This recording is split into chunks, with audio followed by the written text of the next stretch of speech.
Hello, everybody. Seems things are working. Just gotta wait for the lag to go through.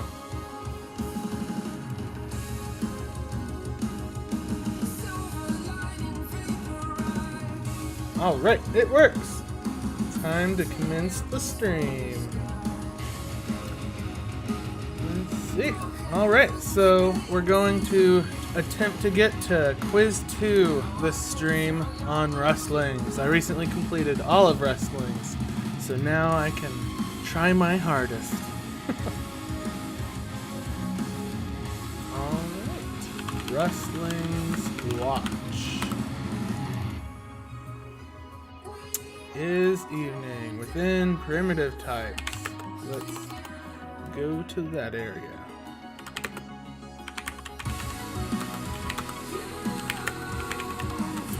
Oh, messed up on that autocomplete. Come on. No.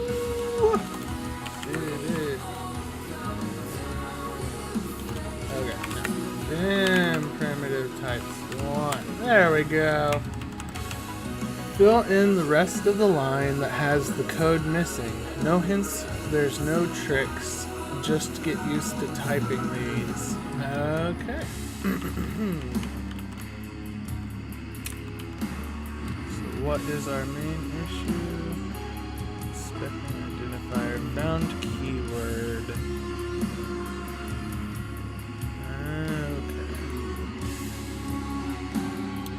Maybe it's expecting a boolean.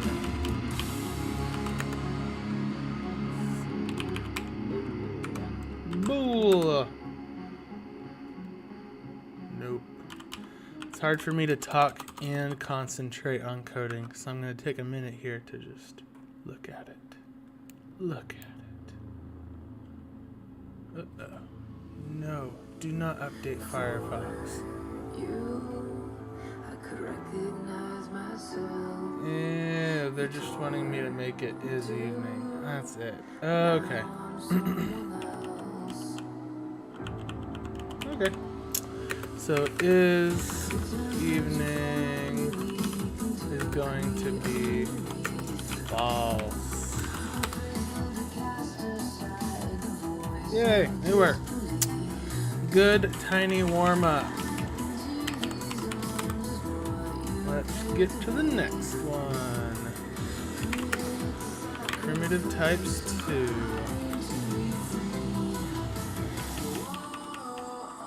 Fill in the rest of the line. Note the single quotes. Those are different from the double quotes that you've been seeing around.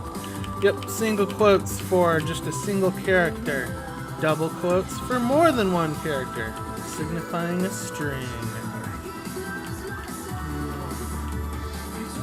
Finish this line like the example. What's your favorite character? Try a letter, try a number, try a special character.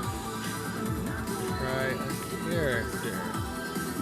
Oh, from a different language than your own. Try an emoji. You know what? I'm going to focus on having this properly shaped, because it's making it hard to read having it all smushed.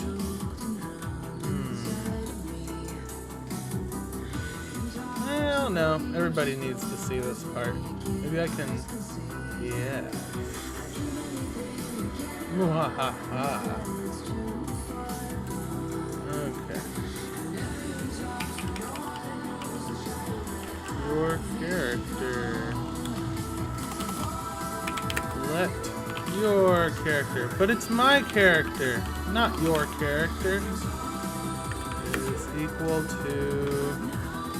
E for Edward. My name. Let. Help remove the unnecessary let keyword.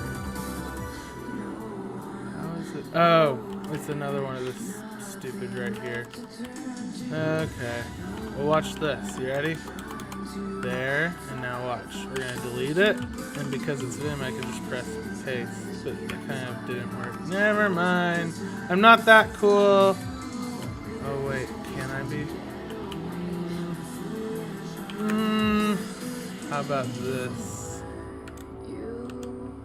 No, the Vim paste is different from the regular copy paste. Anyway, I can just type it back out. So your character equal to E. Oh, no. E. Don't forget the semicolon. And it worked. Let's go to the next.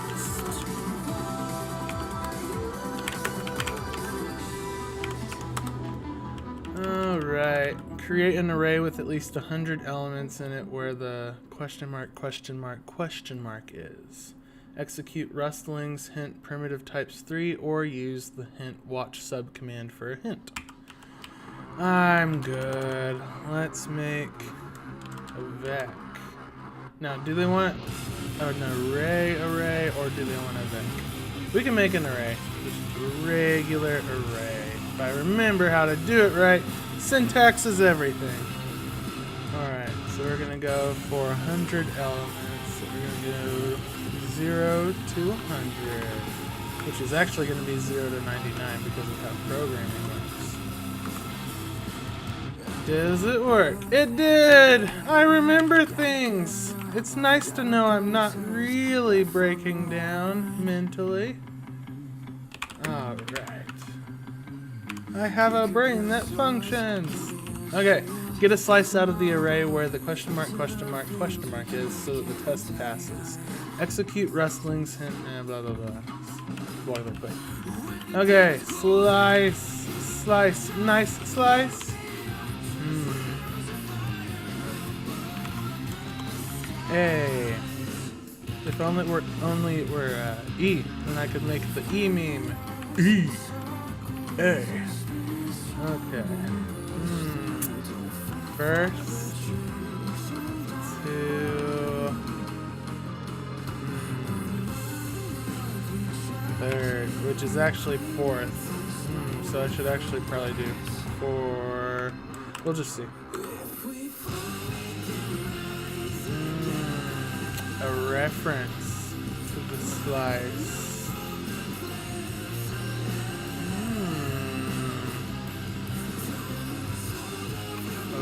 Okay, we can make that a reference and see if it works.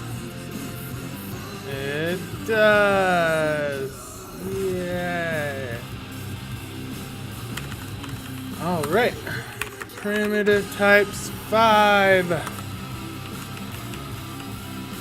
Destructure the cat tuple so that the print line will work. Execute Rustlings and I keep reading the last part, which is so dumb. Hello, Joseph. I finally saw your comment. I was too engrossed in my programming, but now you know I'm committed. Let your pattern here equal cat. Okay, let's just do a programming. Should have worked. Yay, I destructured that tuple like a pro. The crowd goes wild. Primitive types 6. Use a tuple index to access the second element of numbers. You can put the expression for the second element where question mark is so that the test passes. I'm just going to say question marks instead of repeating each question mark because that takes too long. Okay. Replace that below with the tuple indexing syntax. I'm assuming it's numbers dot 2. It might be 1. Actually, it's probably 1. I'm actually going to put a 1 and see if that's actually right. I haven't used tuples in a while, but it worked! I was right! Yay! Alright. Next thing. Vex. Vex, do not vex me. Alright. Vex. Vimvex. I need more alliteration in my life. There we are. Your task is to create a vec which holds the exact same elements as an array A. Make me compile and pass the test. Okay. Also, Joseph, can you tell me how the quality is for video and audio? I would appreciate it. To do, declare your vector here with the macro for vectors. That is easy. Vec, exclamation mark. And these things, square brackets. Now, what vectors do they, or what do they want me to return in the vector? Is it just an empty vector they want? Arraign vec, assert that they're equal. Oh, so they probably just want me to put the same exact elements in here. 30, 40. I was wrong. Oh, they're wanting a tuple. I'm gonna open this up right here and whoa, wrong area. Open it up. See what they want. Consider. Oh, I forgot the semicolon. Beginner's mistake. I am not much more than a beginner at this point, to be fair. We are all beginners in our own way. I did it! Wish I remembered the I Did It song for Dora the Explorer. I can, like, remember it vaguely, but it would not be real Spanish, so I apologize.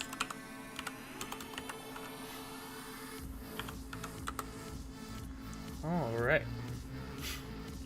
A vec of even numbers is given. Your task is to complete the loop. Oh, I just saw a comment from Joseph. The audio and video quality seem to be fine. Good! A vec of even numbers is given. Your task is to complete the loop so that each number in the vec is multiplied by 2. Make me pass the test! To do, fill this up so that each element in the vec v is multiplied by 2. At this point, v should be equal to blah, blah, blah, blah, blah, blah, blah, blah. Do the same thing as above, but instead of mutating the vec, you can just return the new number. Error. Okay. Iterate mutably for I. We're gonna do...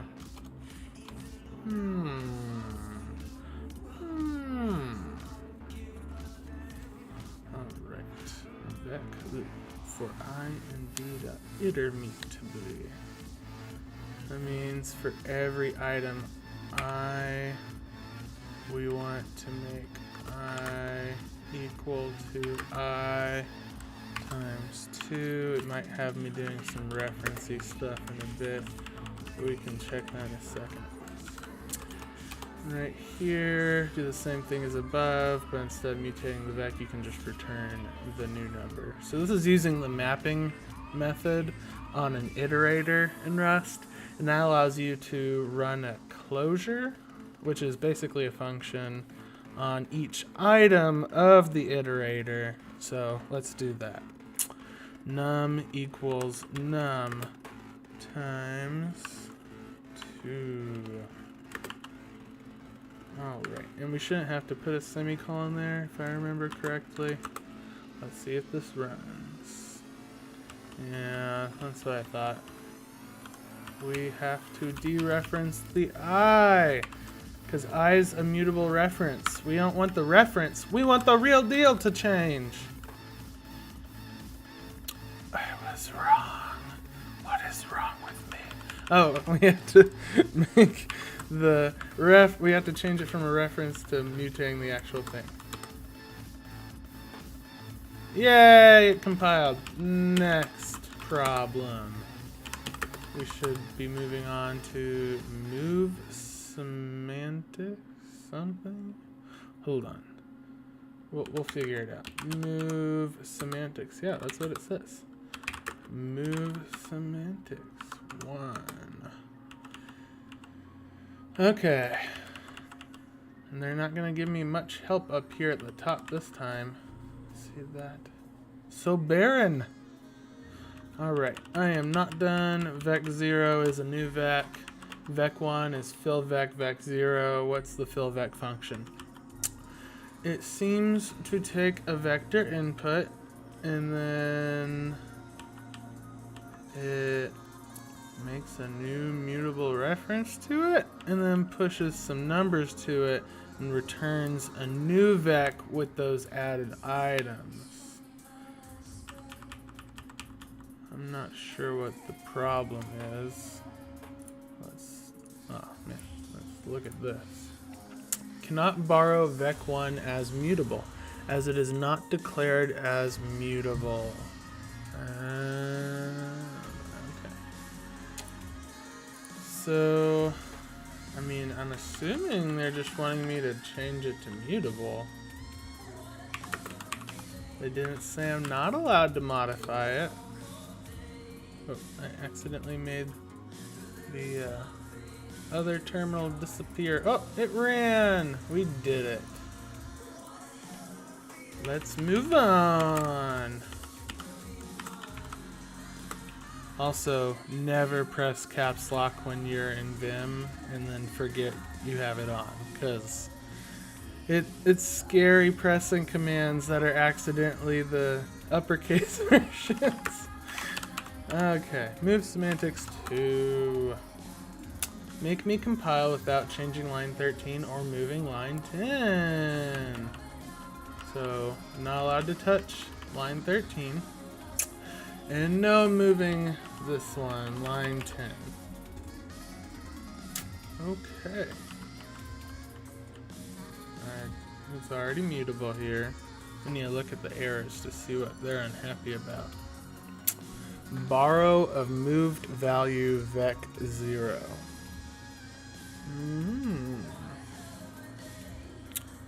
So what I'm thinking here is maybe we need to change the reference, the way it's referencing. So let's see. No moving line 10. So this is already mutable.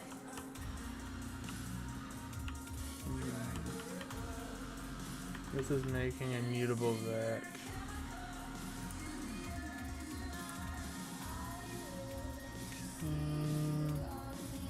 And it's just upset because vec 0 is consumed.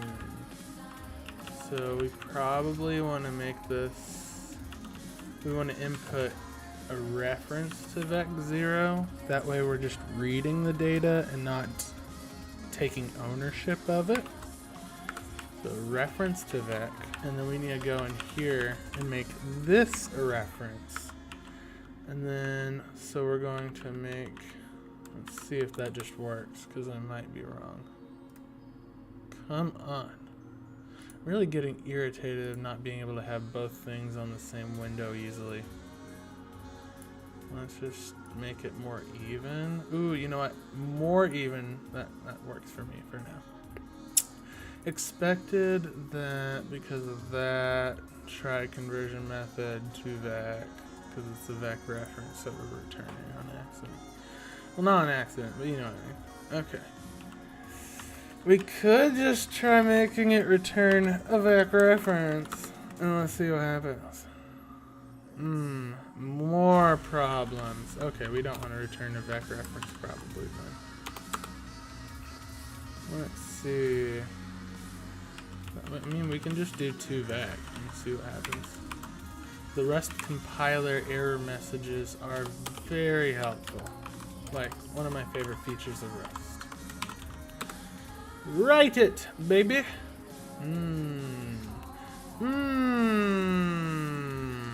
Oh, it's because I put a semicolon in. There we go. You see, whenever you return... Well, I'll explain it even though it's not the right answer in this case.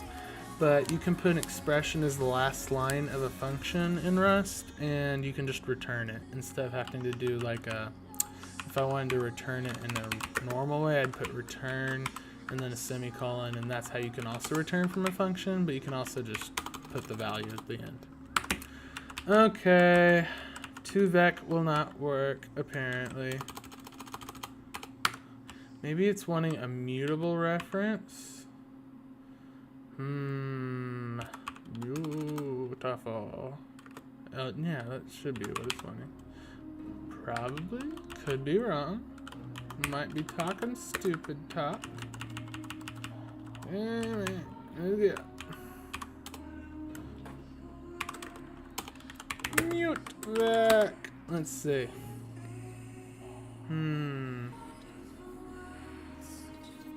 We can't use 2vec, my friend.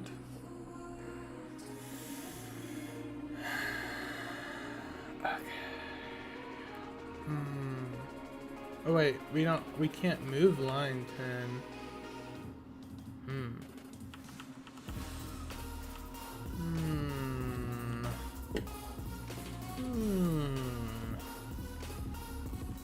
I'm also very tired today, sorry.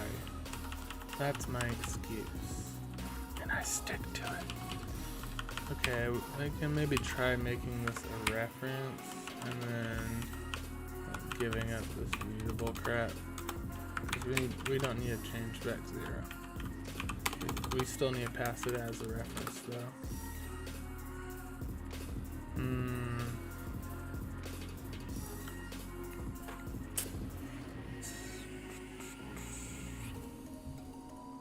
Differ in mutability. Did I leave it as a mutable? Yes, I did. Dang it! Ah!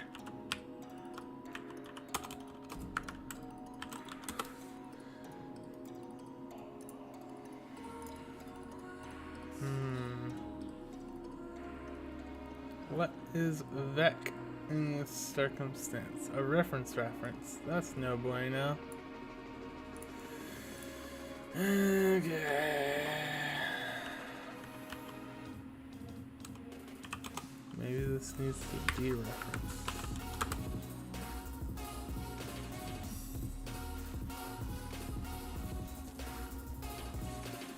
A reference to dereference the. Oh no, a reference to the dereference. Let's see that.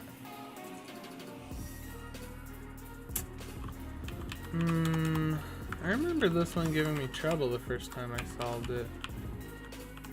This is just further proof that I'm not looking at a playbook to show you guys. I'm doing this live. So we want to leave vec 0 alone. Wait, no we don't. Because we need to get the length of vec 0. So we don't mind if we change vec 0. We're just wanting to leave it and not take ownership of it, which is different than what I thought.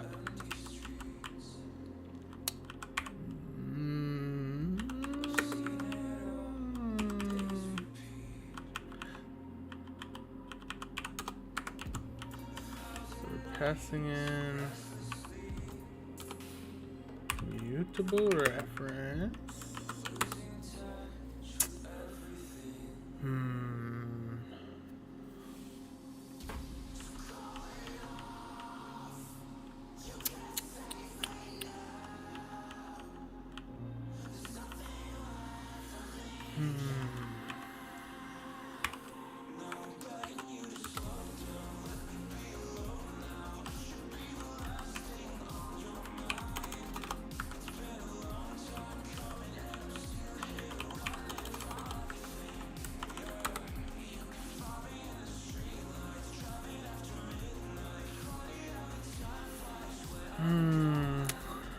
Well, it's saying that it keeps getting a reference.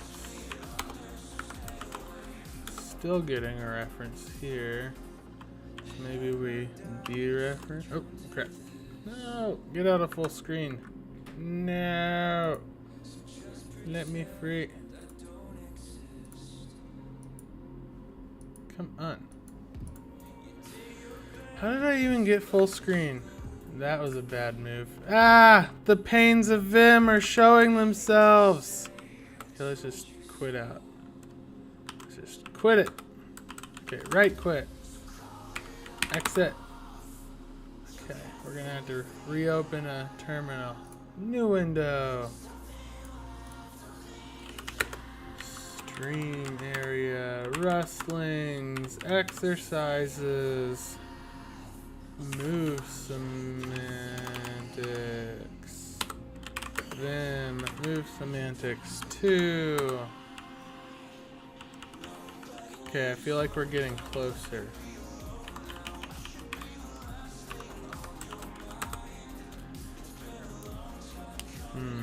Pointers and references always give me a headache.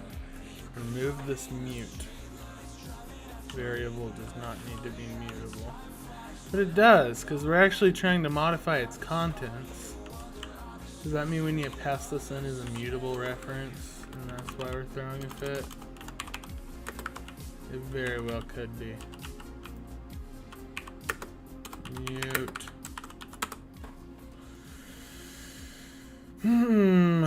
Vec has type blah blah blah blah blah blah blah borrow dereference blah blah blah.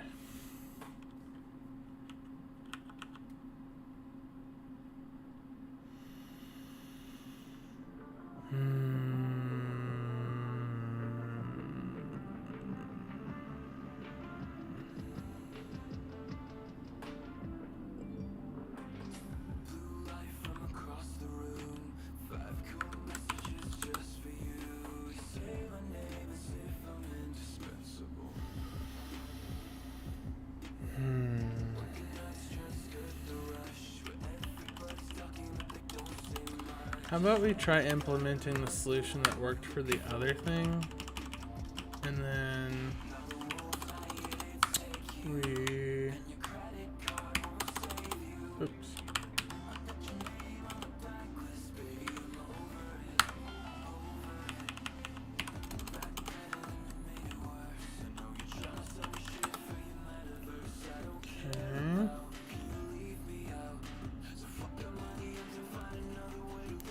So it's upset because we're sending this value into the function, right?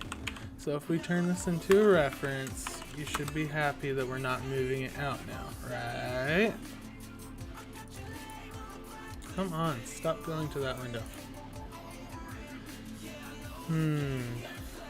Expected struct vec found reference to vec. So we're trying to pass in vec as a reference. Consider removing the borrow, but we need to keep vec 0 intact as its own value outside the function. Okay. Crap. No, get back here.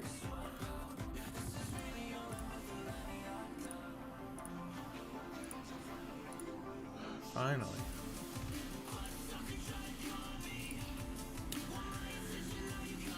Okay. I don't think it actually cares that vec 0 has nothing in it. We'll find out. Reference to a vec.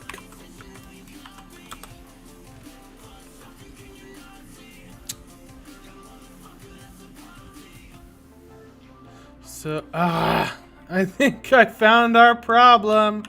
Maybe we just need to dereference the vec before we return it. Nope.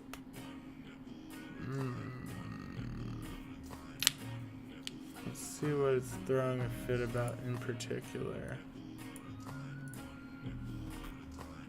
Variable doesn't need to be mutable. Blah blah blah blah blah blah blah. Cannot vec is mutable because it's behind it.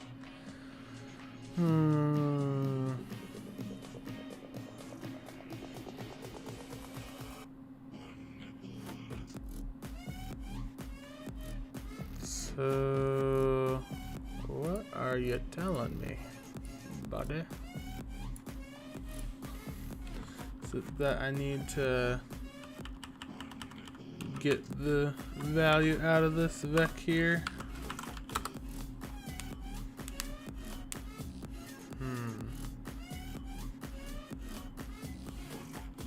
Okay, I guess I can try this. Let's see. Ah, crap. Vim works in mysterious ways. Got two. Work, baby, work.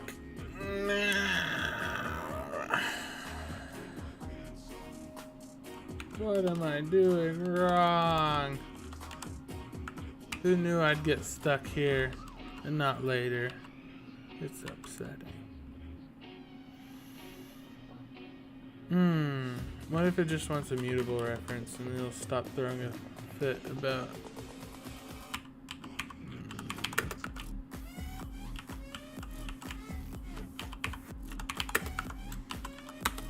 Oops.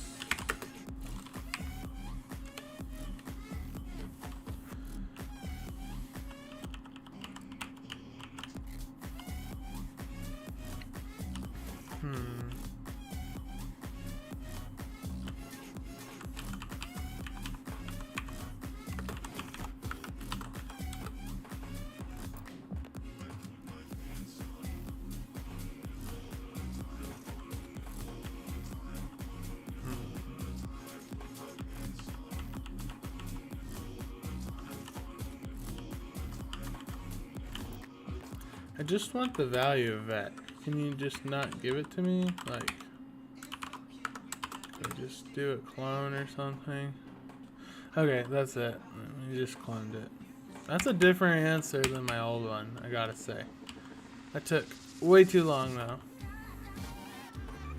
When in doubt, clone it out.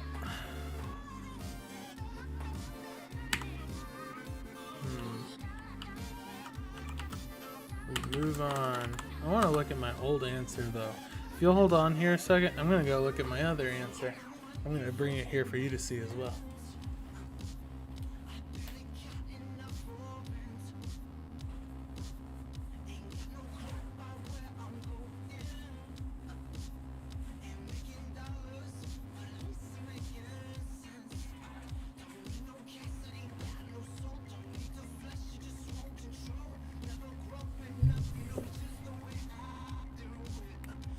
I'm back.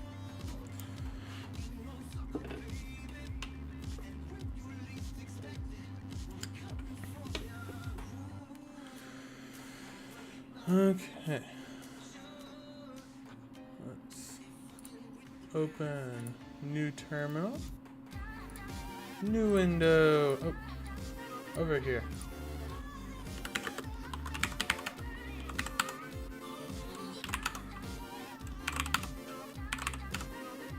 Nope, that's the wrong thing.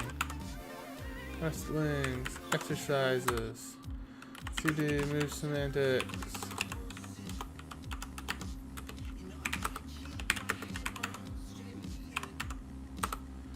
So how did I do this the first time? Mutable reference. And vec.2vec just worked? So we made it, I made it a mutable vec here. And then we passed the mutable reference like I was trying to do. Mention this is a mutable reference here.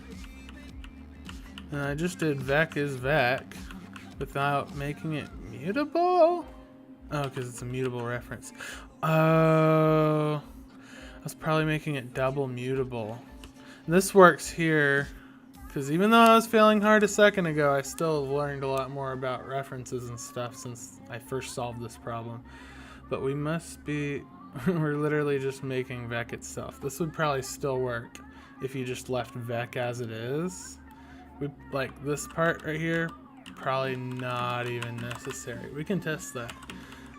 Vec push, blah, blah, blah, move to vec, or sorry, vec.2vec. That's actually pretty curious. I know this one took me a long time to do. So we're gonna exit out. Let's remove. Okay, so let's actually modify move semantics again. The second, or move semantics to. Okay, we're gonna put the I am not done yet back. So come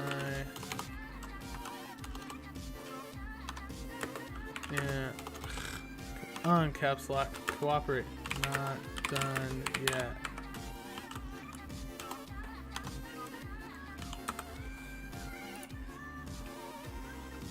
Okay, so let's change this again. So let that be mutable, mutable reference. That's really curious because like when I did this the first time, let mute vec equal mute vec, it threw a fit here. But you see that's because in the original I could do We're making a mutable reference vec here, and that's not what we're wanting. We're like trying to make a mutable reference mutable, which just doesn't make sense. So if we just do that, which matches the other code I had, it says blah blah blah blah, mutable reference. It was suggesting we use vec.toVec earlier. Wonder why it's not suggesting it now. But I mean, you see it works now. That's weird. But I mean, like, look at this. If we delete this line, it should still work. Yeah, see? So this whole statement here, completely useless. Now if we do a clone again, make it a mutable clone. Oops.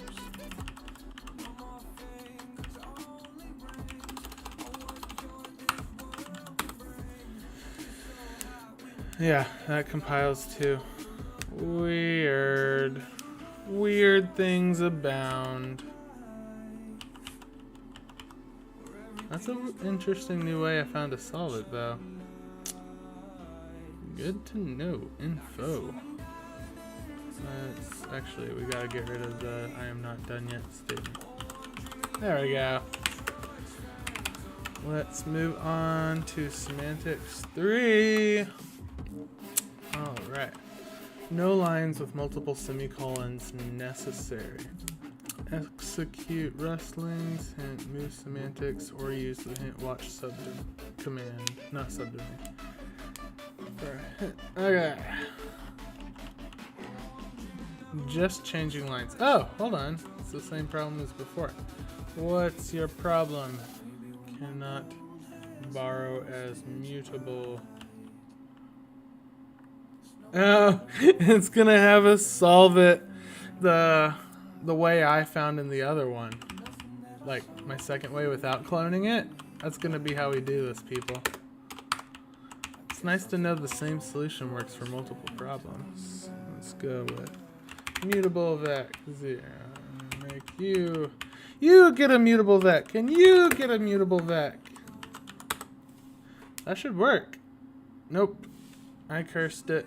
I'm sorry, everybody. And now to a vec. Oops. Ew. Yep, that one worked. Yay. That's pretty interesting. Finding different ways to, the same ways to fix different problems. That is a big part of going back and redoing things you've done before with new knowledge. Learning. Refactor this code so that instead of passing vec0 into the fillVec function, the vector gets created in the function itself and passed back to the main function. I read that without any understanding, so I'm going to reread it in my head now.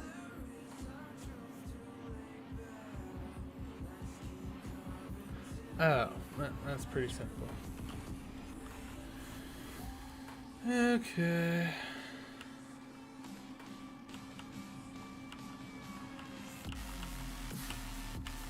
Created in here. So we're just going to do a vec new. Whee!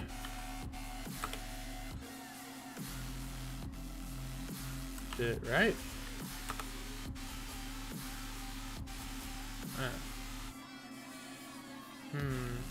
Oh, it's still wanting us to take. Hold on.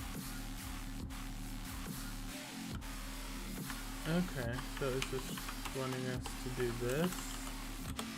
I'm assuming.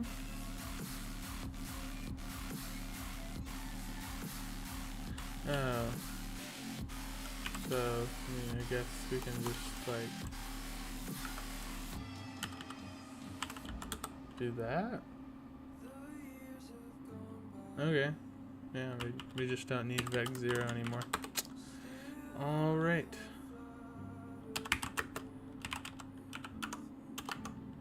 Move semantics 5. Reordering lines of main but without adding, changing, or removing any of them. What are our issues?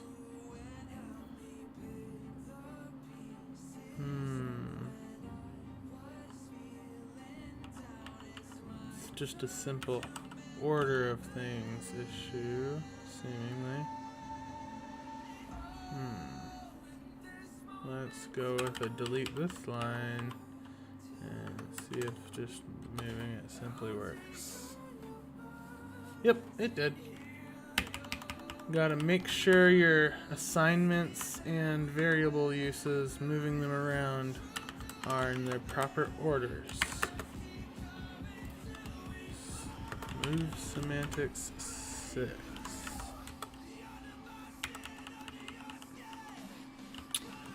Rust is great. .toString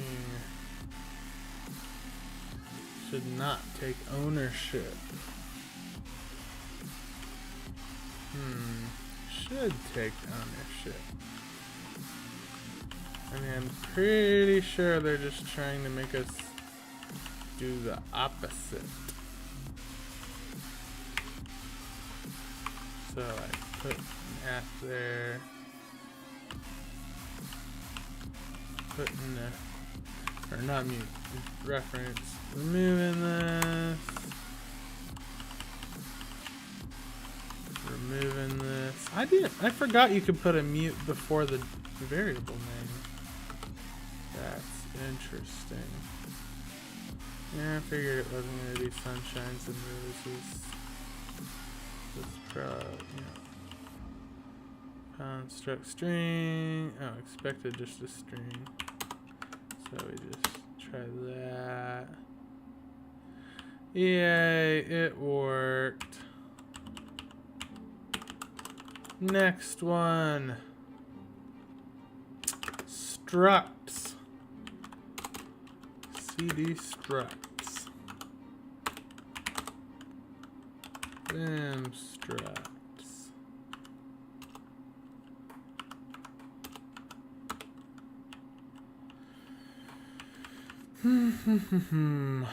Address all the to-dos to make the tests pass. Okay. They're just wanting me to make different entries here. Color classics. Green of type, I guess I32? We can probably do a U32. Green, oh no, we need a red here. Red. Green. Blue. U32.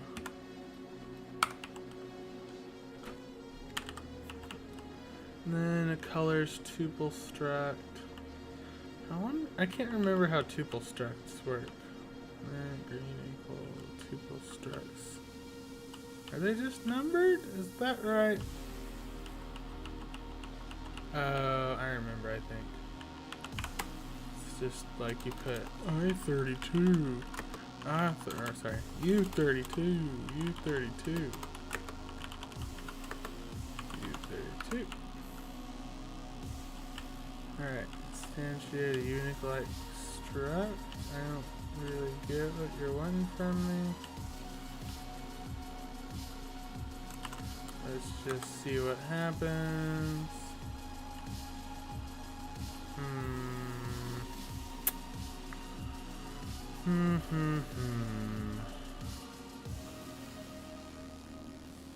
What are you unhappy about? Get over here. Cannot find green in the scope.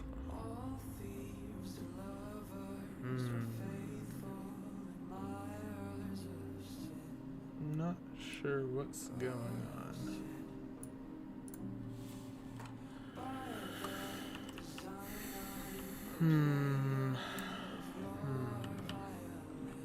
Are they just wanting me to create a struct named green? Is that what they're wanting from me? like let green equal. They're wanting me to modify the test. That's my problem. Here, anyway. Let green equal struct. Oh, right. Green. Oh, ah. This is a struct, right? Yeah, it's a classic struct. So, I mean, assuming everything goes right, should be something like a 0 here, and then a green here, 255, red, blue, and 0. Let's make sure that's right. Hopefully that works.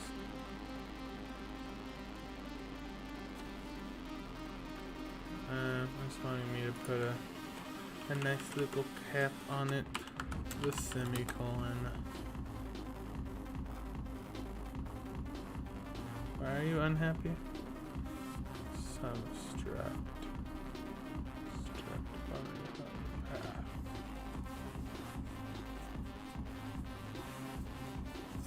path. Wanting me to make it official. Let green equal color classic struct. Alright, that solved the struct one, but now we need to deal with the tuple issue. Instantiate a tuple struct. Okay then. Let's go with theoretically. Should it be just like a 0 to 55 0 switch? I mean, it's probably gonna want me to put the struct name. Oh, it also wants the semicolon.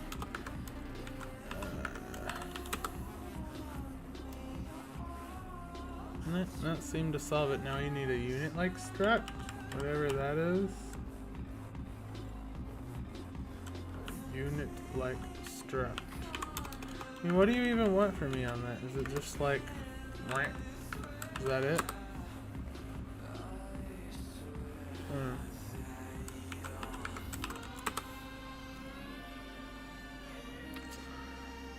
We failed the unit like struct. Okay then. I mean, what did you want from the...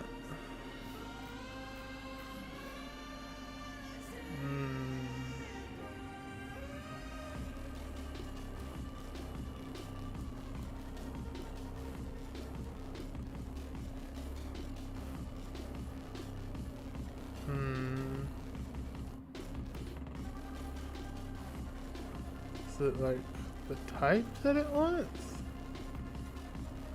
You know what it probably is? It's probably unit like struct. We probably need to put the name before it.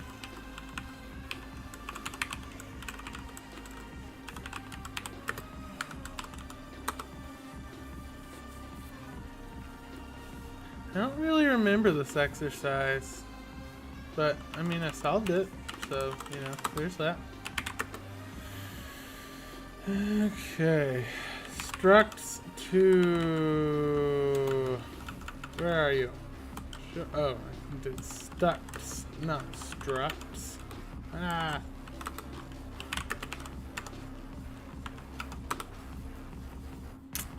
Okay, address all the to-dos and make the tests pass. Execute Rustlings, hint, structs to, or use the hint subcommand for a hint. Okay.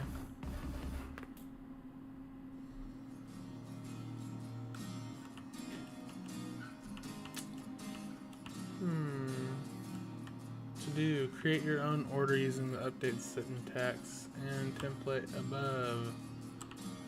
Okay. Let order template equal create order int. Okay. Let your order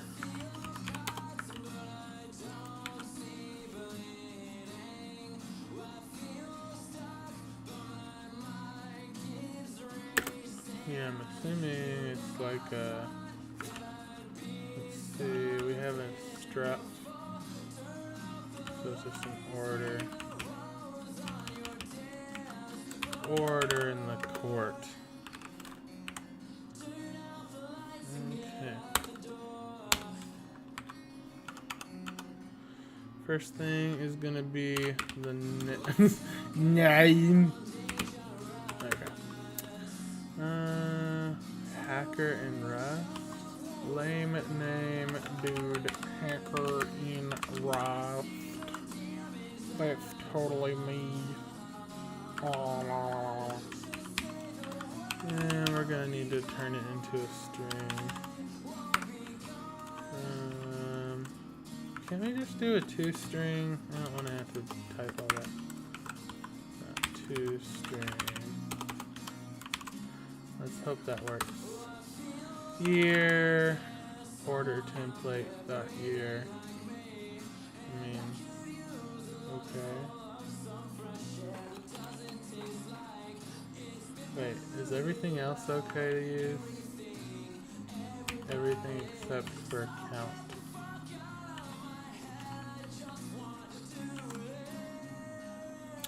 Pretty sure there's like a ... syntax you can use to fill out the rest. But we shall see. Count is 1. Let's see if that works. It's wanting me to put the semicolon at the end. Always forget it. Alright. Expected identifier. Missing fields. Blah, blah, blah, blah, blah, blah, blah, blah. I'm gonna look that up real quick. How to use default struct implementation with ...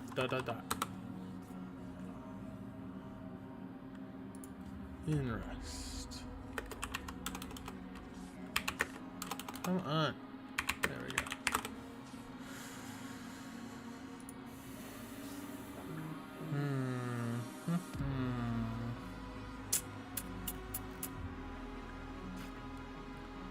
I mean, I could do it manually, but I'm lazy and want to learn the right way.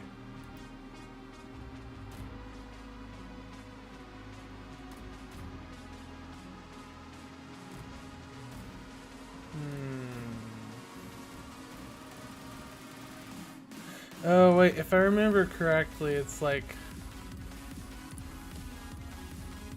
how to use a previously existing struct.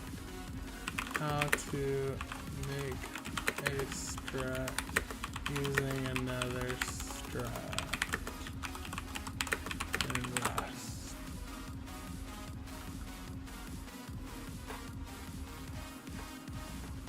Because I remember there's some kind of like, use this thing and then modify it. I'm trying to remember it though.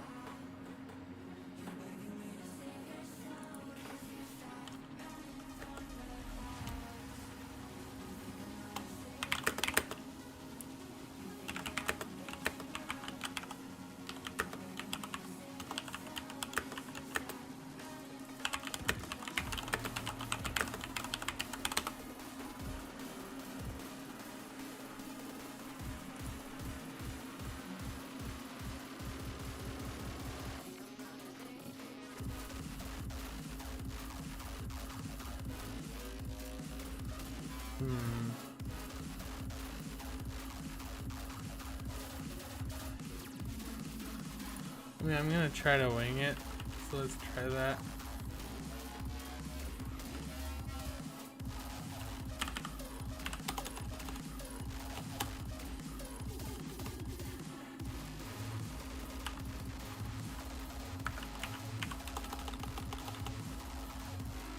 Order template. Order in the court.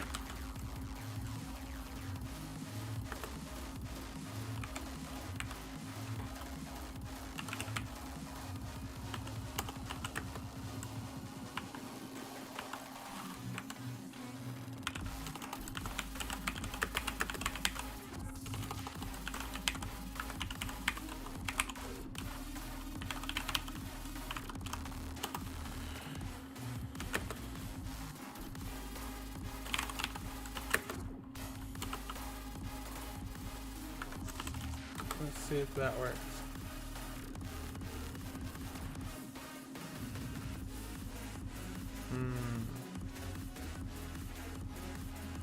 Yeah, that's not how you do it. I'm gonna look at the Rust book itself.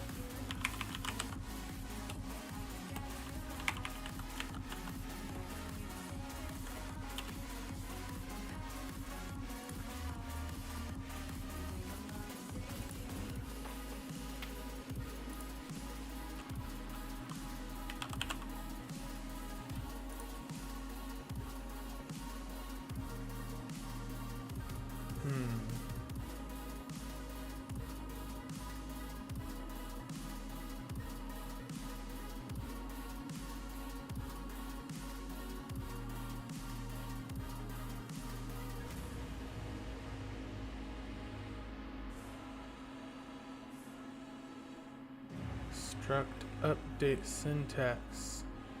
Here it is. Okay, found it. You ready? Here we go. So what we actually do is, come on. Okay. Instead of putting order template here, we do, oh wait, no, we should put order template. Oh, no. No. We put an order, and then we go, you know what, let's make this look better. Oops.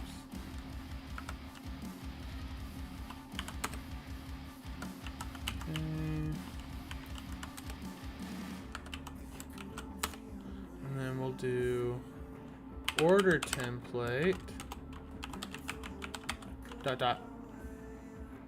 I think I made, oh no, it's dot order template. I wonder if I used this solution or just hard coded it the previous time I solved it. But look, we did it! Yay! Okay. Structs 3. Structs contain data, but they also have logic. Oh, can also have logic. In this exercise, we have defined the package struct, and we want to test some logic attached to it. And just make it compile. Okay. So what do you need from me? Something to do on line 10.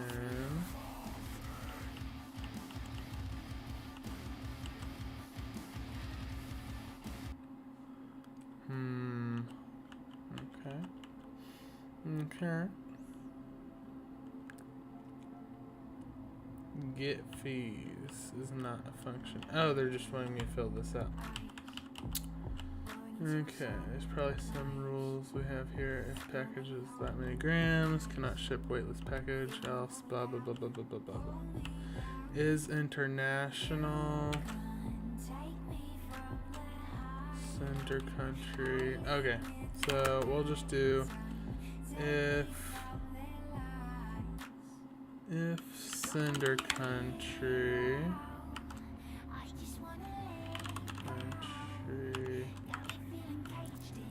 probably need to do self.sender.self is equal to self dot bin country. This might not work.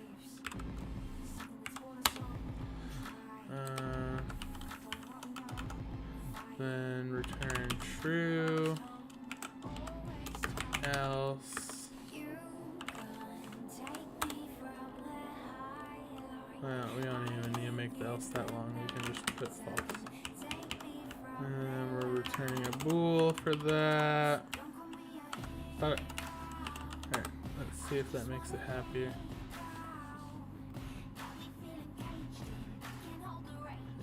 Still throwing a fit about this down here. Cents per gram. So it should be just the weight in grams. Self dot weight in grams since I don't like snake case, which is this word underscore. Such. It looks cool, but it's irritating to type. Okay. Self.weight in grams times cents per, come on, per gram. We're gonna want to return an I-32, or at least probably, might have to do a float. Had some failures and some successes, international and local. Is international and local.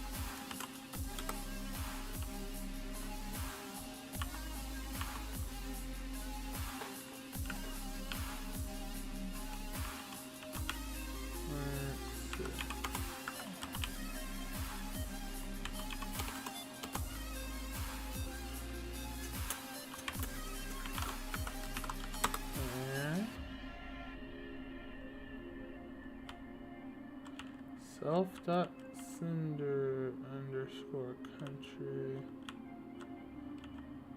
True as false. I mean, that should work. Panic.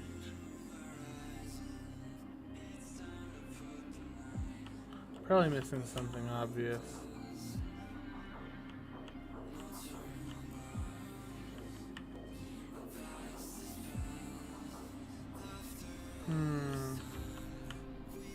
What if we just like say true and see what happens? So that's the problem apparently, something to do with that. Oh, wait, no.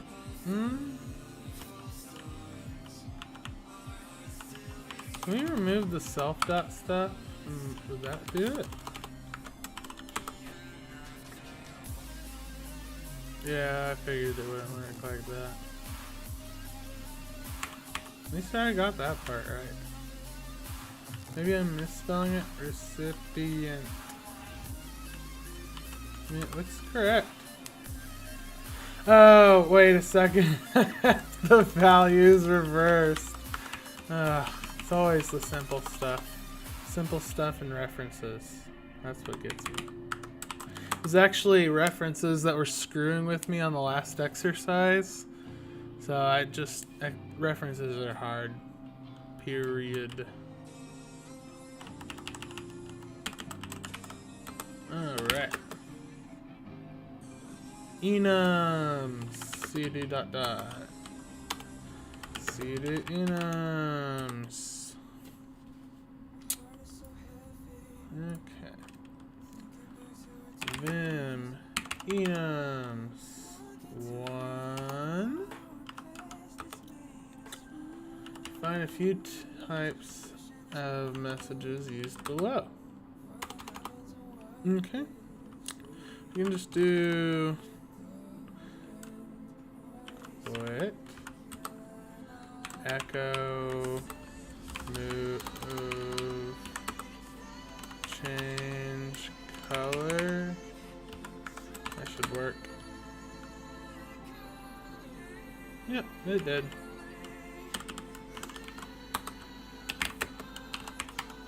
Yeah, I need to do some more reference exercises. That was really frustrating, it taking so long to figure that other problem out.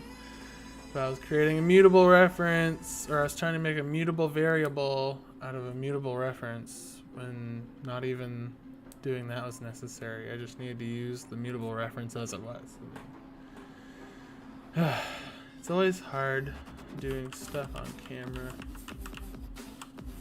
All your stupid, simple mistakes get seen. But, you know, it's a valuable lesson, you know? forces it to get seared into your brain. Okay, define the different variants used below. So it's just gonna make me like make a new type of enum. Like for example here, this is gonna be a struct enum with x of type, I mean, let's just say I32, because it's a x and y value.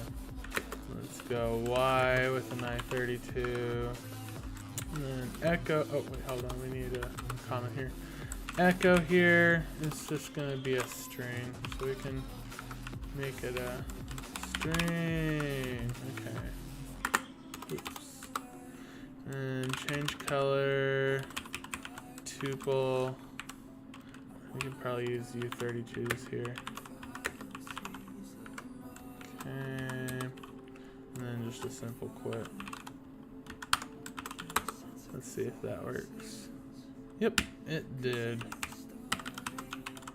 Okay, enums 3. Implement the message variant types based on their usage below. Fun. This is gonna be so joyous. That's weird. What the crap is going on? Okay, now you let me go down. What is even going on here? That's so weird. Okay, I don't even know what's happening anymore. Let's make point. Let's see what they want in the test. A move takes a point, and then there's an echo and a quit. And change color, which is a tuple of a tuple. Yeah, these extra parentheses tripped me up the first time. So let's go ahead and make a move, which is going to be of a type point. Which is going to be of a... Wait, do we even have to put the X and Y thingy? I doubt it. Let's just try it without.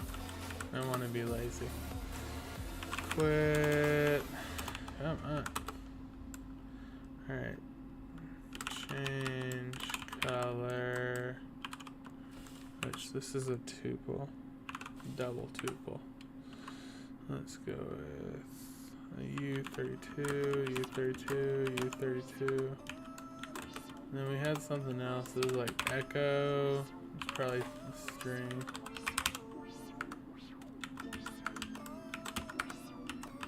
Let's just write it and see what happens. Well, at least it ran.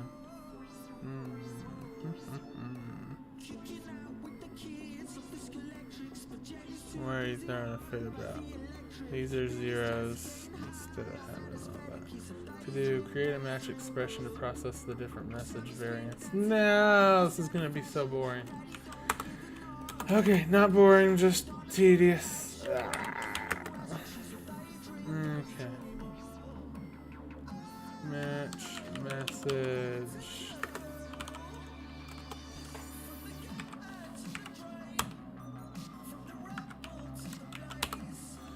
Let's see if it is message type. Okay. It's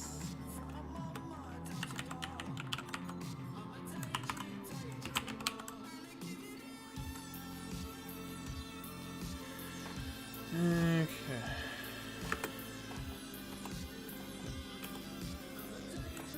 Grab it.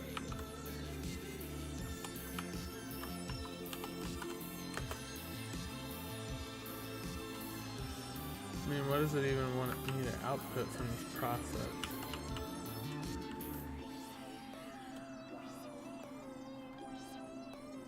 State.process.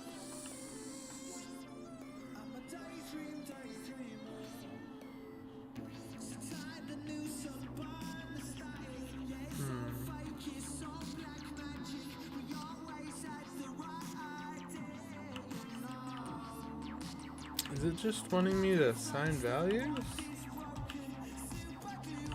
Oh wait, we have functions here.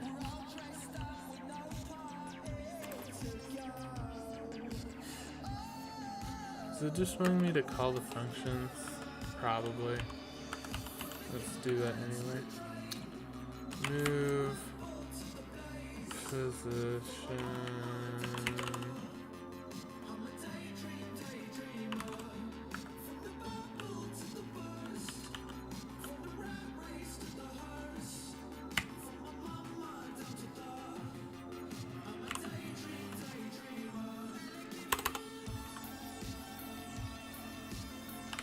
Ugh.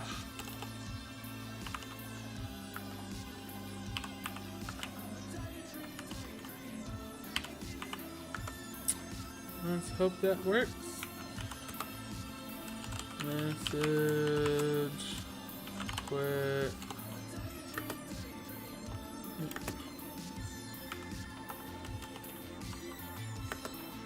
Let's do just quit.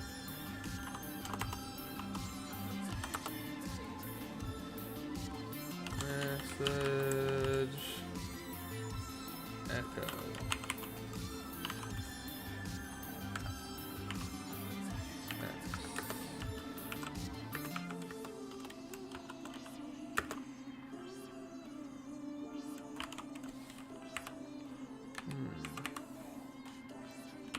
Echo of, oops, undo. S. Message. Change color.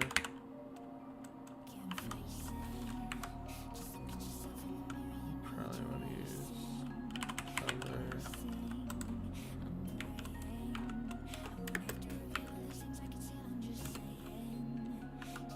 I am so tired right now. I don't know what's up. Change color.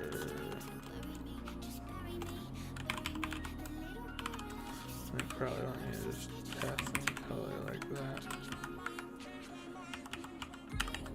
And then for everything else, we just gonna panic, y'all. That was used ironically. This we're just gonna say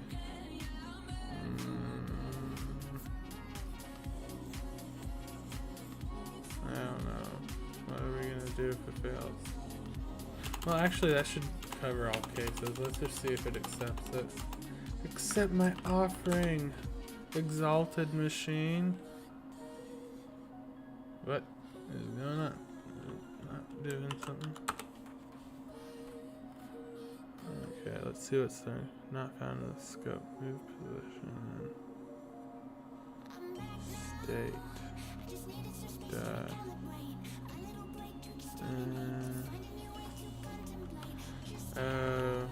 Probably wants us to do self dot move position. Dot self dot echo. Self dot change color. He wants a U8, not U32. Of course. Where are you? No, I did it here. Boring. U8. You get a U8. You get a U8. Does anyone here remember the movie Space Chimps? I just thought about them. Oh, we did it! Alright, nice. The Enums have been defeated. Yeah, I watched Space Chimps a lot. I watched a lot of B movies growing up. Ironically though, I didn't watch the B movie very much.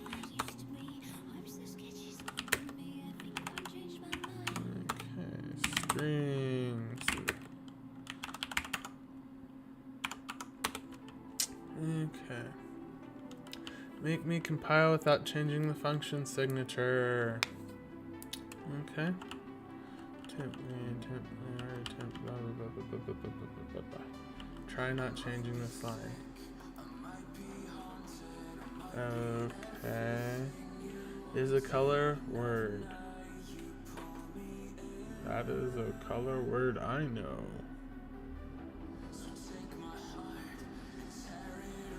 Why is it unhappy about expected string because of return type?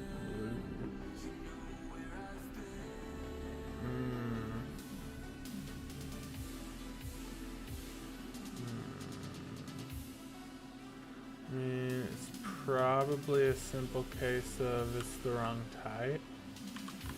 So like, let's try to string, not string, but to stress. Oh, as stress. There you go. Let's see if this works. Yay, see? There we go.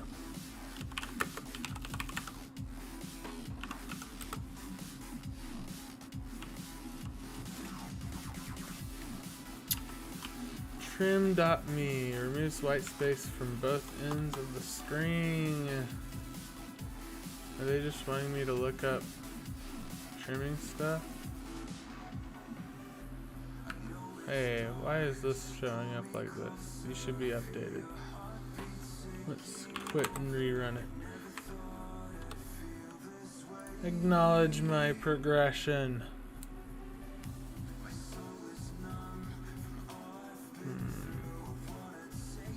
Did I put an error in string?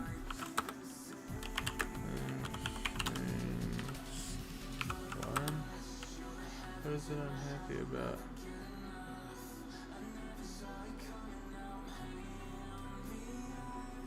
Oh. Huh? I was not here. I think I did it out of order somehow. I'm really not sure what happened. But I'm here now. I'm assuming we're just gonna do a toString here.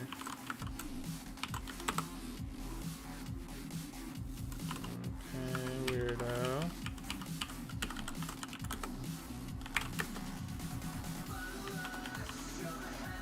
Now we're in strings 3. That's trippy. I think I accidentally solved it early. Okay. Move white space from. Okay, now we're here.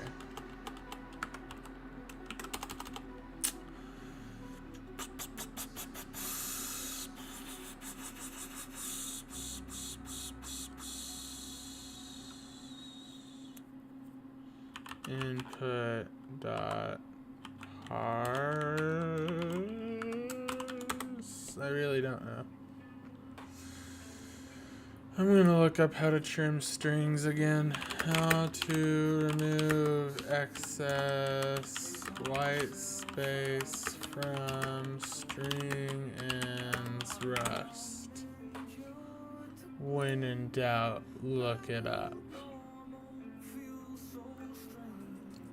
That looks way too complicated. Get back here, page.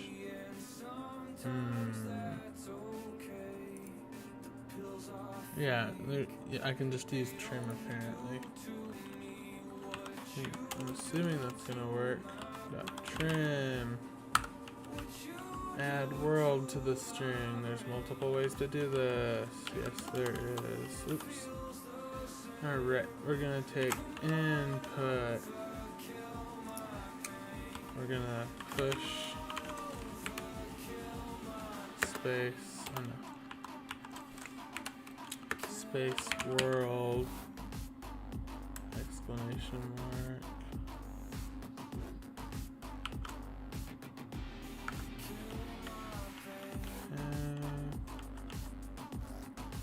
Replace cars in the string with balloons.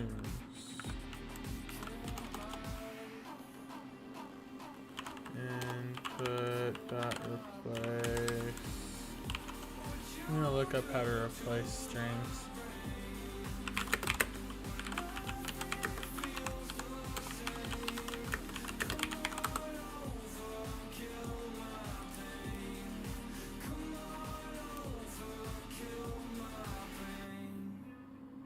Yep, it's as simple as I thought. Okay. Cars. Oops. with balloons.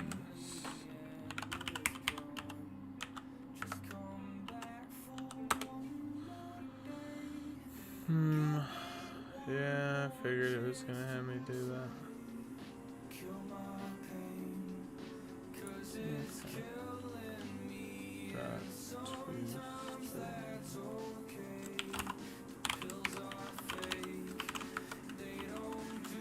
Oops.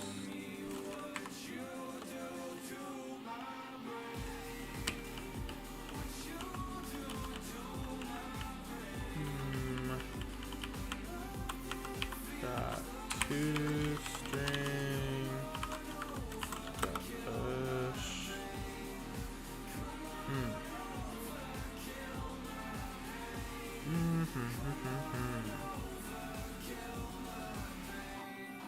Yeah, I was afraid of that. We could just do input plus.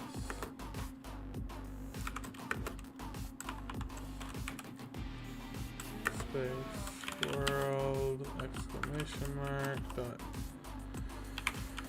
2 string. Oops.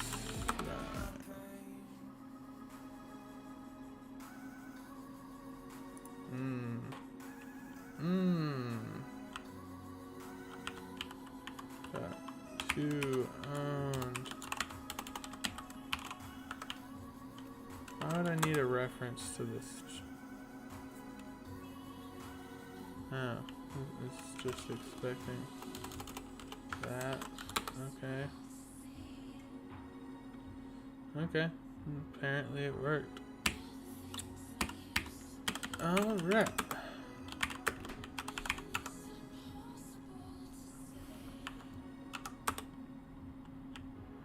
Summary strings.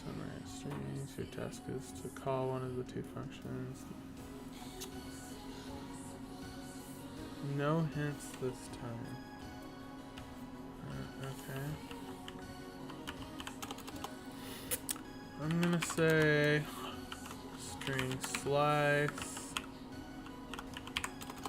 String. Oops. String. String. String slice. Formatting. String.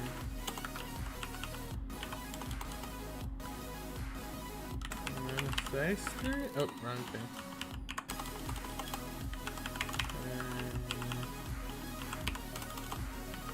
String slice.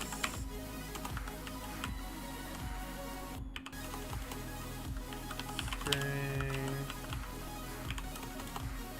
String?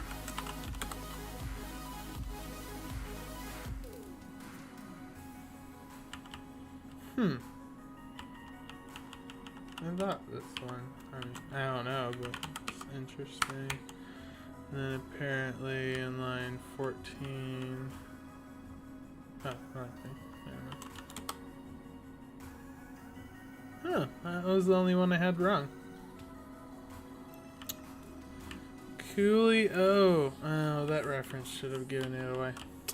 Anyway, that's pretty good. Alright. Now we're into modules. CD modules. Vim modules. Oops, wrong thing. Vim modules 1. Don't let anybody, anybody outside this module see this. Okay. Make sausage. So, probably just need to make this a public function. Yeah, that was it. Everything is private by default for security. Okay. Modules 2. You can bring module paths into scope and provide new names for them with the use and as keywords. Fix these use statements to make the code compile. I remember this one. It gave me a bit of trouble the first time. Okay. Let's see how quickly I'll solve it, because I am tired. I'm going to say fruit, veggie. Let's see what works. If it works. Consider importing it directly. Oh. I need this. Oh, crap. No. Okay, there we go. Oops. And let's see if that works.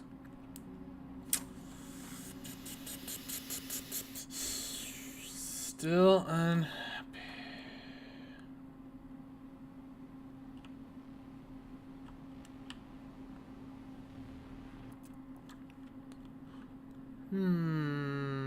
Delicious snacks.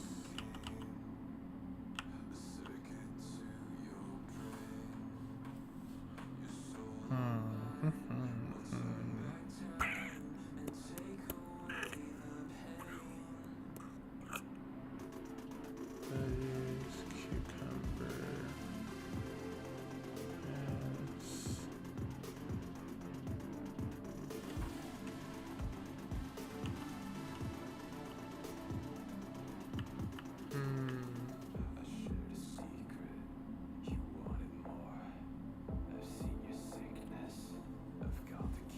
Apparently my internet's unhappy. Let's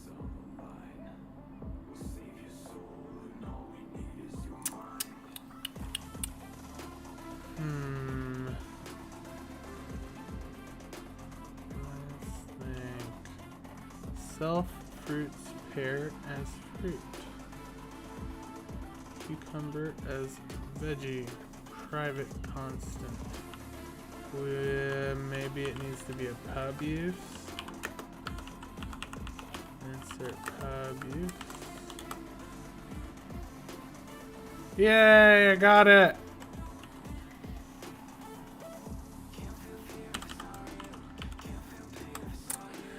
Alright. Modules through here. You can use the use keyword to bring module paths for modules from anywhere? I don't know. And especially from the Rust standard library, and you're just going to bring system time and Unix epoch from the standard time module. Bonus style points if you can do it with one line. I can't remember the multi-line syntax, but I'll try to. Let's do system time Unix.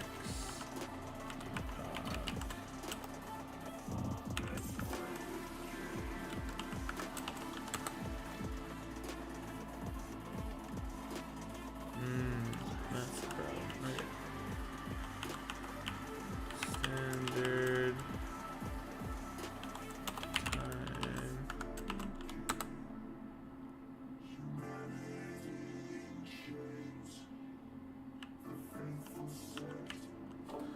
I'm gonna see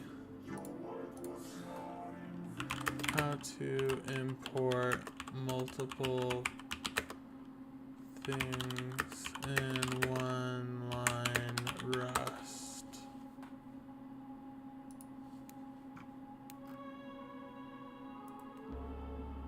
Come on.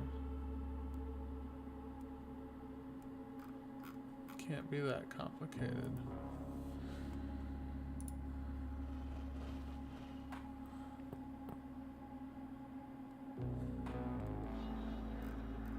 I'm gonna look at the Rust book because they're more helpful at that.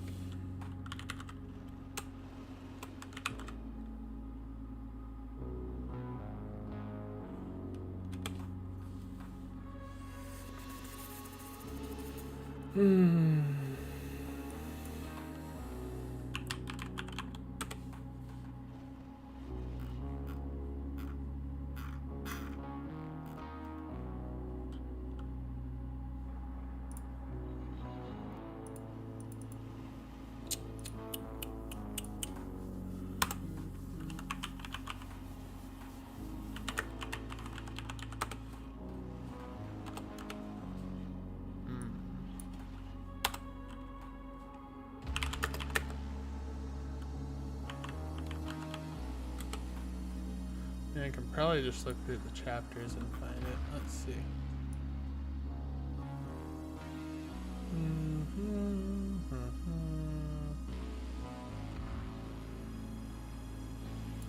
Packages, modules, paths.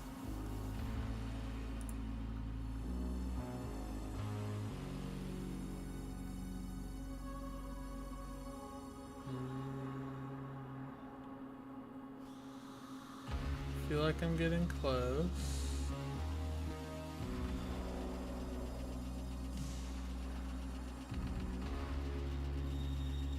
Here it is. Okay, we got it. So, turns out you put it inside curly brackets. Apparently, let's see if it works. Yay, we did it!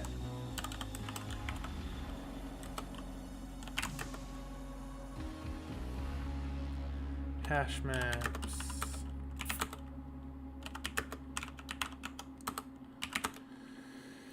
Okay, hash maps.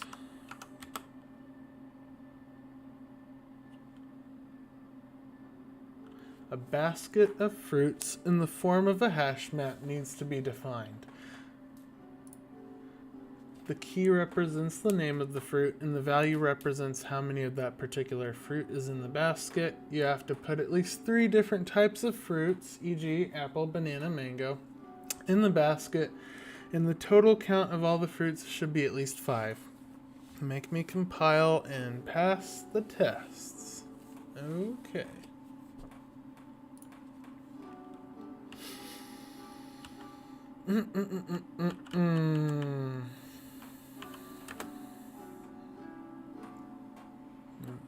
Let's see.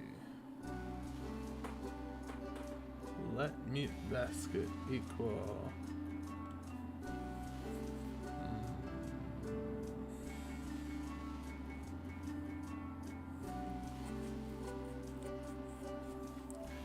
Probably just like hash map new, I'm guessing.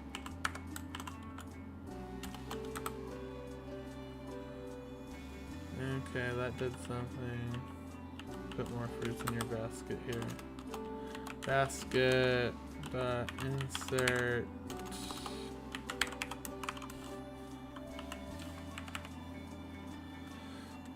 Okay, string from lemon.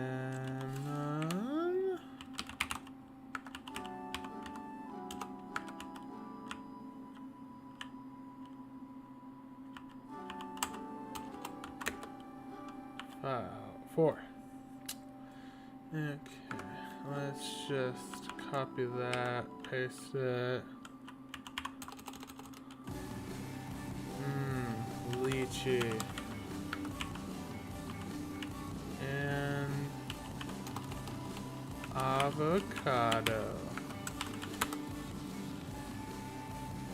It worked.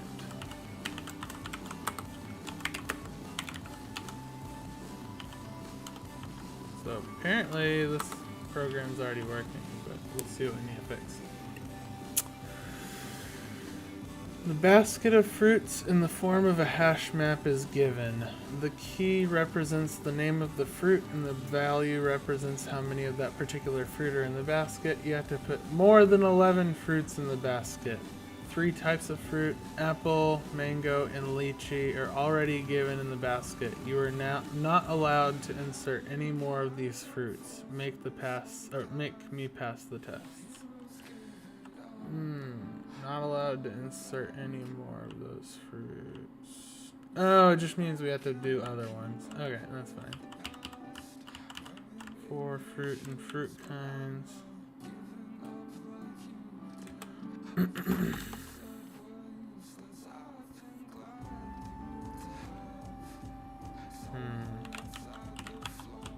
Dot insert.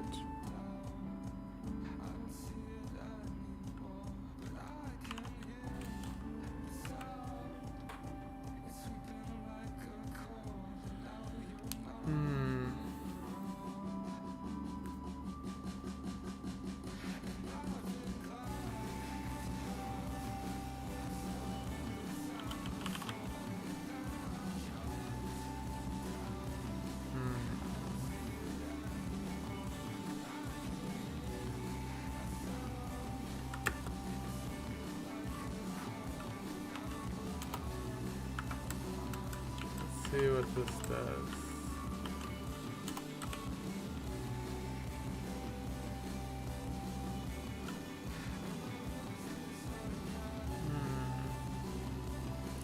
Yeah, it's upset because I'm modifying the fruits that are already filled. So, I mean, what we can do here is use a match statement. Match fruit.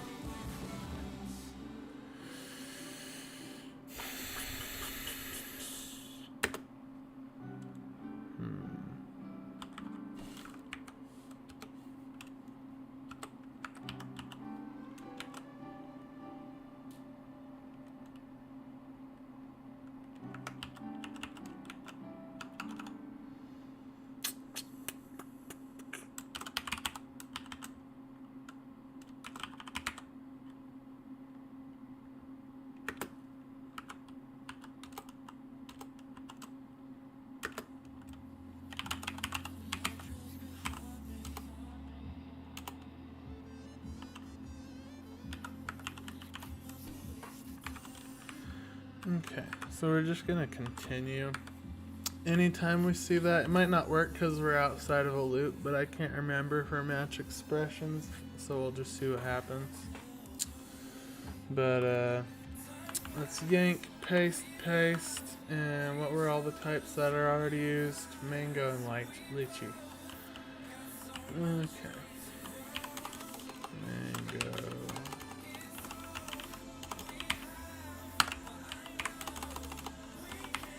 Lychee. Okay. And then for everything else, we're just going to do this.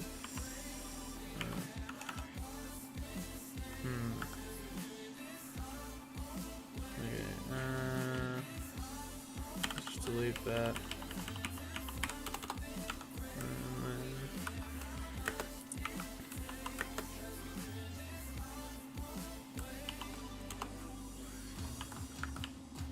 Okay. Let's see if that works. Yep, it did. Yay. Okay.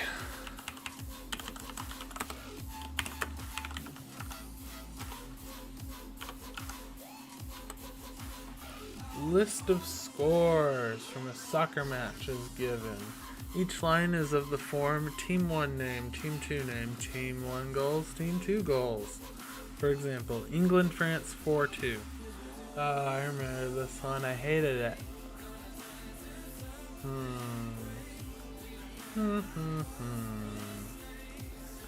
What do we do?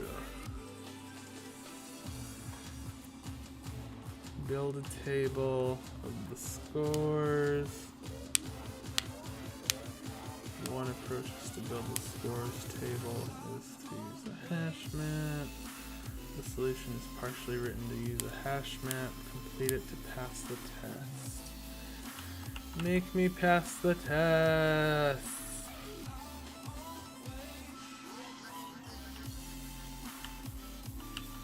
Okay.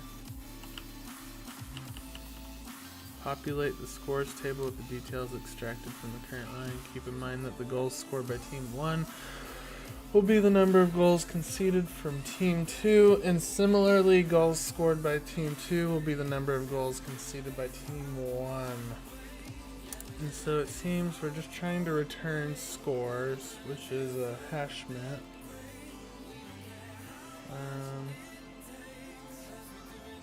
I'm not sure what they're wanting me to return a string? Okay, let's see. Hash map of a string in teams.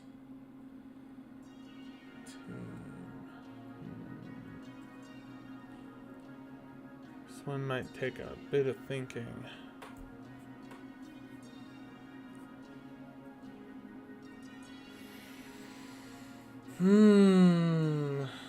So we're splitting and we're collecting into a vec of v results dot line. So that just means we're breaking it down. And then we're gonna have team name equal first vec. That's gonna be the first team's name. Team 1 score. Team score. Populate the scores table. The details extracted from the current line.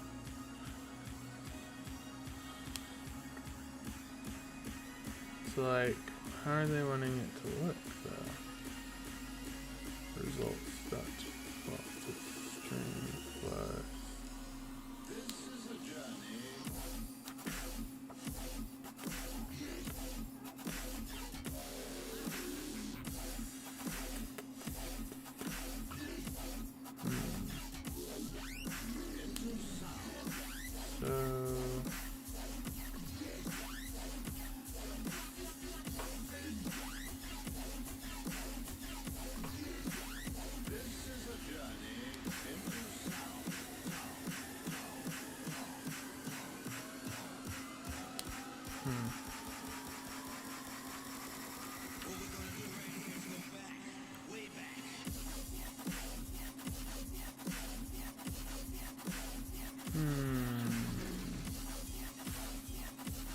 Build scores table, get results, let team equal scores dot get England.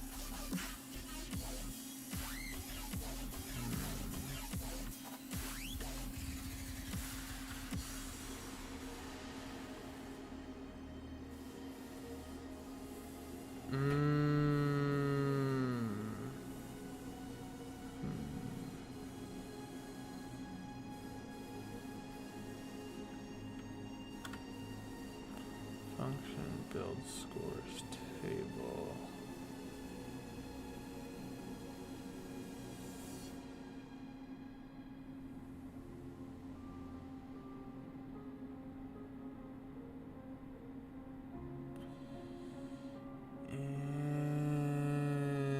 Okay, so we're building a hash map and it's going to be full of team objects, and teams are structs. And this is accessing items of the struct. Okay. So what we're wanting to do is actually take each one. Okay. So for each combo we need to create a couple new entries. So we're going to want scores dot entry. I think that's the right method anyway. It's gonna be for team 1 name, and we're going to set team for the other part to a struct, a team, where let's see, name is equal to team 1 name, and then we're gonna have goals scored. I want to make it look prettier, but I also want it on a single line so I can copy it easier. Sorry everyone. Goals scored is team 1 score. Goals conceded. Team 2. Oh, sorry. Team 2 score.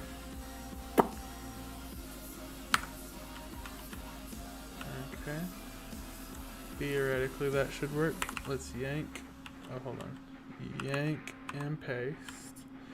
And then we're gonna just do the reverse. So team 2 name. Team 2 name. Team 2. Team 1.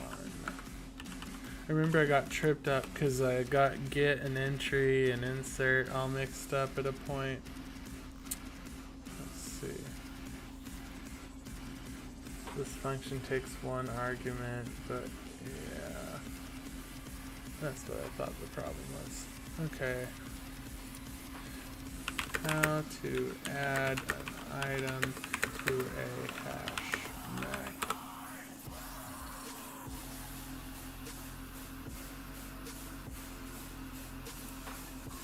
Isn't it just like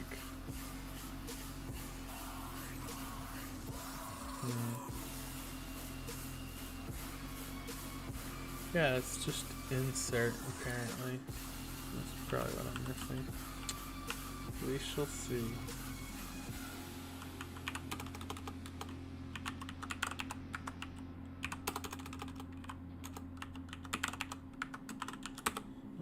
Alright. And it's because we're moving the values on accident. So we probably need to do references.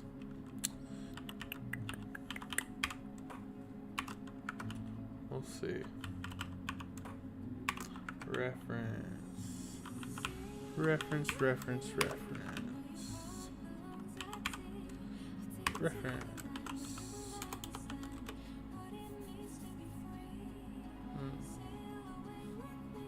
Expected structive string. Arguments wrong. UA blah blah. So it's now throwing a fit because we're trying to assign references.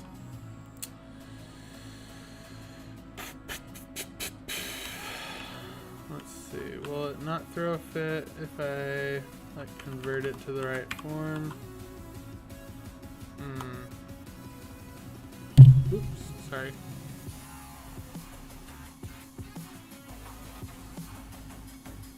Can we just clone it?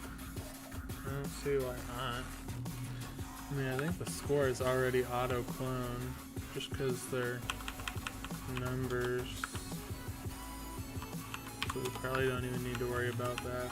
We probably just need to worry about it in reference to the team names.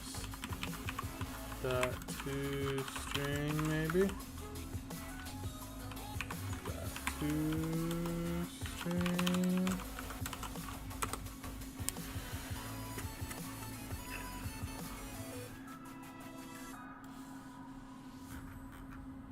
I mean, apparently.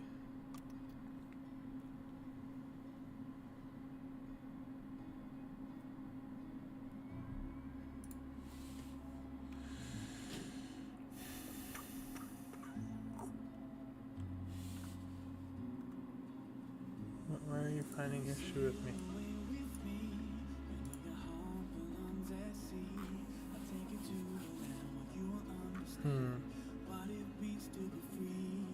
Maybe they'll be happy if I just clone it. Also, I kind of had a new idea for this. We can just overlay them like that.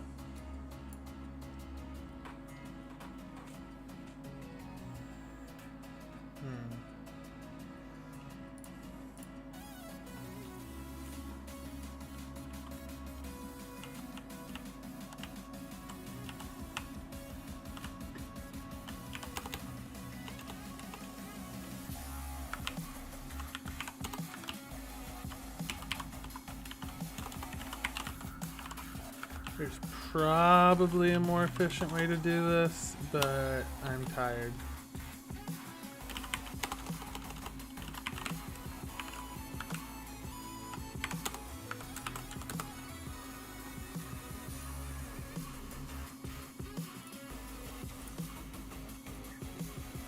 Yep, seems it's only throwing a fit about Team 2 now. Clone is always the easy solution, but probably not always the right solution. We probably don't even need to clone for both times. Like, this will probably work. Kind of. Team 1 score failed.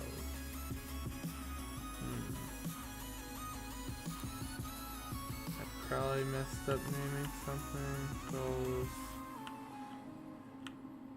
scored, team 2 score. Goals conceded, team 1 score. 1 and 5. Ow! Sorry. Hit my elbow.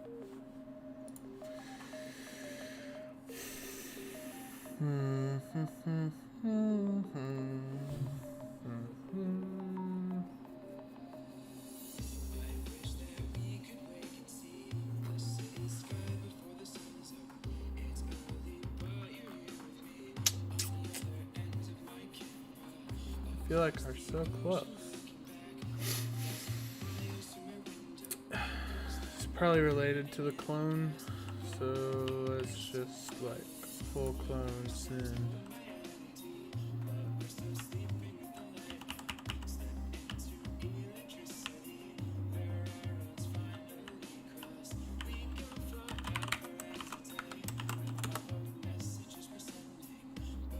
Nope. Let's see. We got here team 1 name. Team 1 name is team 1 clone. Goals scored, team 1 score. Goals conceded, team 2 score. And then team 2, goals scored, team 2 score. Goals conceded, team 1 score. What could be going on?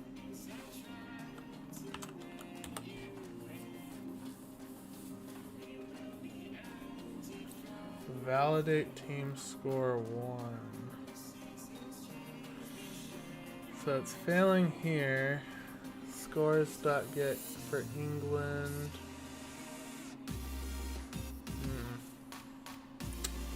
Cert equals goals scored 5.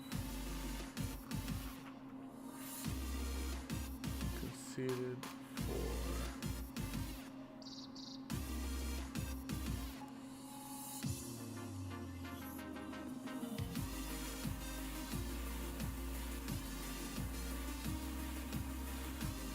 Actually,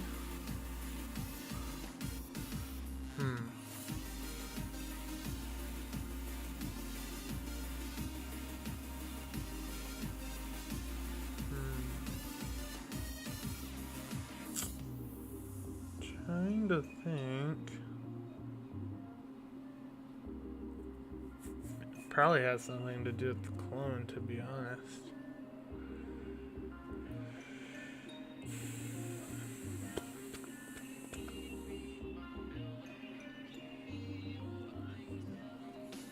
But it should update with every R.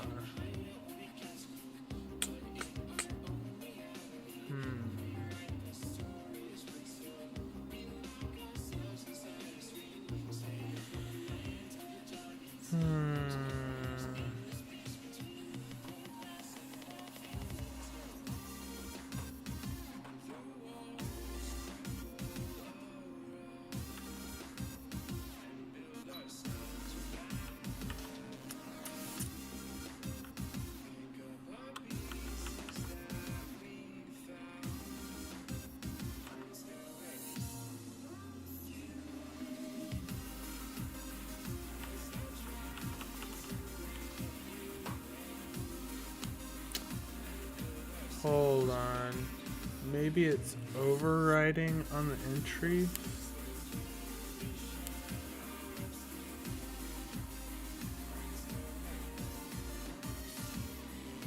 Team 2 score is working, which is what's weirding me out.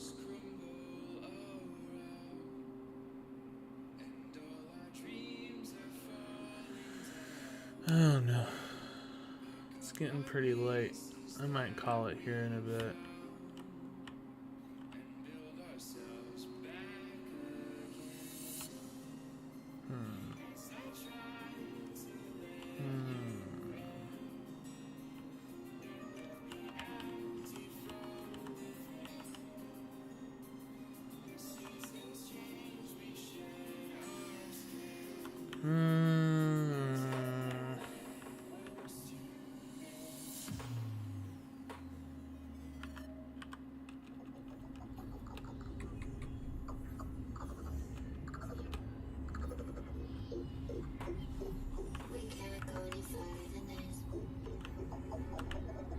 we can remove the second clone.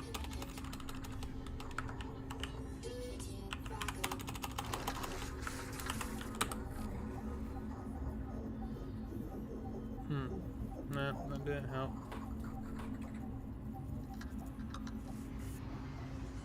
Sequence malfunction. Rerouting power. Formatting. All systems offline. Exiting the simulation. In 3, 2, 1. Open your eyes.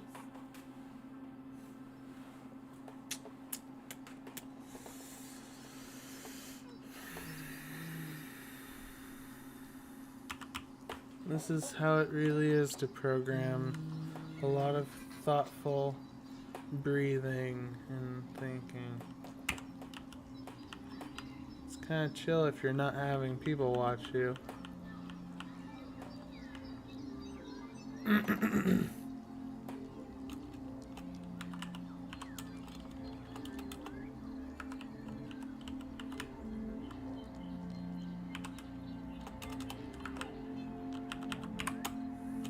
Oops. So what is it throwing a fit about with this?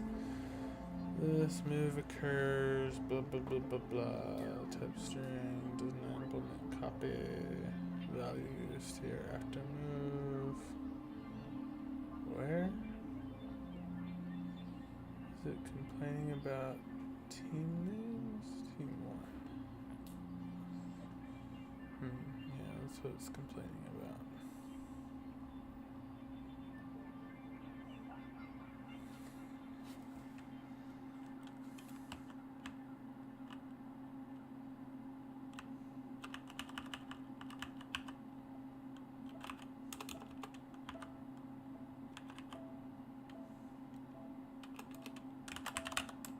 Yeah, I mean, we should just be able to clone it. I'm not sure what our issue is at this point.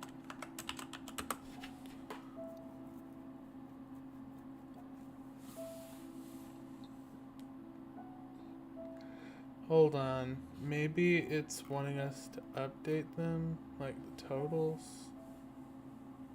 The team goals scored and the goals the team conceded when approaches.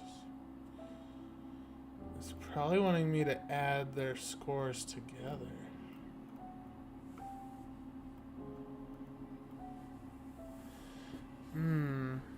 That might be what they're looking for. Let's see. England, France. England gets 1. Ew, that's probably what it is. Okay, I think I can maybe figure this out. It's wanting like total versus, not like just for specific games, which makes sense. I don't even know why I was thinking about it wrong. Okay. Name, blah, blah, blah. Goals scored equals team score plus team 1 name dot clone. Wait, plus scores dot entry. This is very verbose. Team 1. Oh, come on. 1 name. This is gonna be really inefficient. Like, I'm sure there's a much better way to do it, but I am so tired right now. I just want to get this done. Clone. Let's just do another clone. Clone. Score plus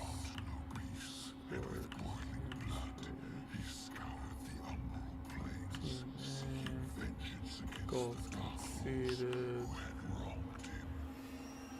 equals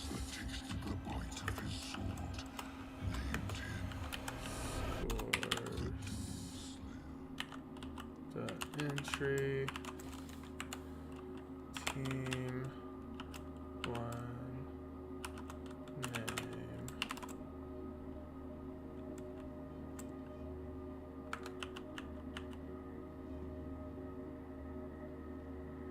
Is this the right number? Parentheses? I feel like it. Entry, name, entry. Yeah, that seems right. Okay.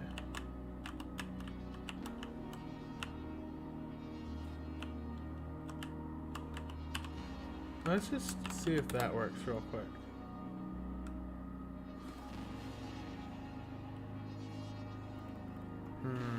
It's unhappy about it. Wait.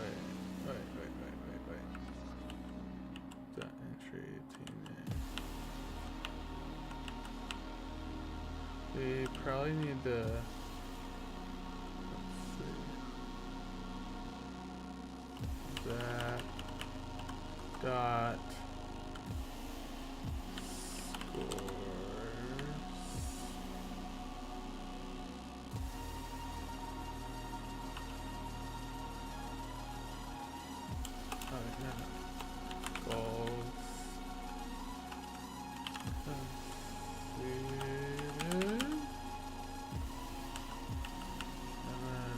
Should be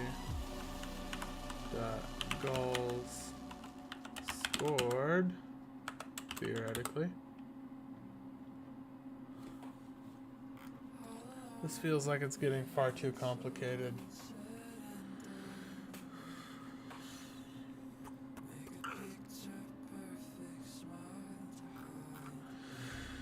I don't know. I think I got way too convoluted. I think it's because I'm very tired. So I think I'm going to call it a night. Thank you everyone for coming to watch. Next time, let's get to the final quiz. I will see you all later.